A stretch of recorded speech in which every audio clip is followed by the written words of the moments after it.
జీవితంలోని అంతర్ముఖ కోణాల విషయానికొస్తే, మీ లాజిక్ అనే పరిమితుల నుండి బయటకు రావడానికి మీరు సిద్ధంగా లేకపోతే అప్పుడు ఏమీ జరగదు. రేపుదయం మీరు మేల్కొన్నప్పుడు మంచంపై పడుకుని 100% లాజికల్గా ఆలోచించండి. మీ జీవితంలోని ఆ అందమైన క్షణాలన్నింటినీ గురించి ఆలోచించకండి. మీకు ముఖ్యమైన ఏ అనుభవం దగ్గరికి వెళ్ళకండి.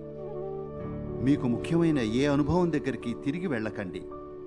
ఆకాశంలోని పక్షుల గురించి, సూర్యోదయం గురించి, మీ తోటలోని పువ్వుల గురించి, మీ బిడ్డ ముఖం గురించి, లేదా మీ జీవితంలోని ప్రేమపూర్వక క్షణం గురించి ఆలోచించకండి. వాటిలో దేన్ని చూడకండి. కేవలం లాజికల్గా ఆలోచించండి. ఇప్పుడు మీరు నిజంగా మంచం దిగాలి. అది చిన్న విషయం కాదు. అది చిన్న విషయమా? అది చిన్న విషయం కాదు.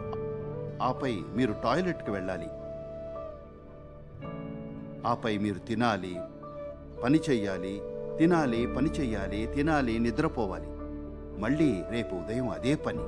అనుభవపూర్వక అంశాన్ని తొలగించండి. మీ జీవితాన్ని 100% లాజికల్గా ఆలోచించండి. చూడండి, మీరు అదే దరిద్రమైన పనులను రాబోయే 30, 40, 50 సంవత్సరాలు చేయాల్సి ఉంటుంది. ప్రతిరోజు అదే పిచ్చి పని. పూర్తిగా లాజికల్గా ఆలోచించండి. అది విలువైందేనా? కాదు. తీవ్రమైన తర్కంతో కూడిన క్షణాలు ఆత్మహత్య సదృశ క్షణాలు. దయచేసి చూడండి, మీ జీవితంలో చాలా అందమైన క్షణాలన్నీ మీరు మీ తర్కాన్ని కాస్త పక్కన పెట్టినప్పుడు మాత్రమే జరిగాయి. అవునా? మీ ప్రేమ వ్యవహారాన్ని లాజికల్గా పరిశీలించి చూడండి. అలా మీరు చేయగలిగితే అది చాలా తెలివి తక్కువ విషయం అవుతుంది.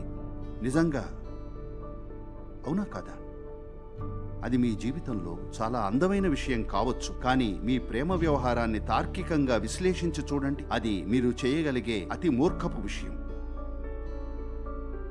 కానీ అది మీ జీవితంలో చాలా అందమైన అనుభవంగా మార్చుకుని ఉండొచ్చు.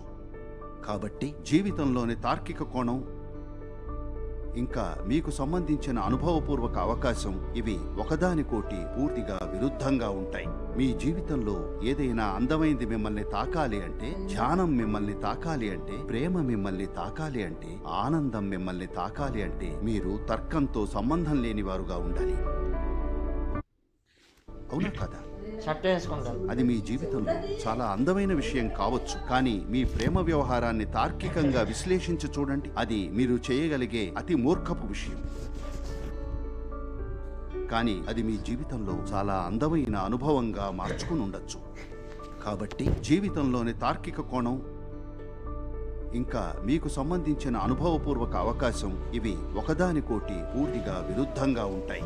మీ జీవితంలో ఏదైనా అందమైంది మిమ్మల్ని తాకాలి అంటే, ధ్యానం మిమ్మల్ని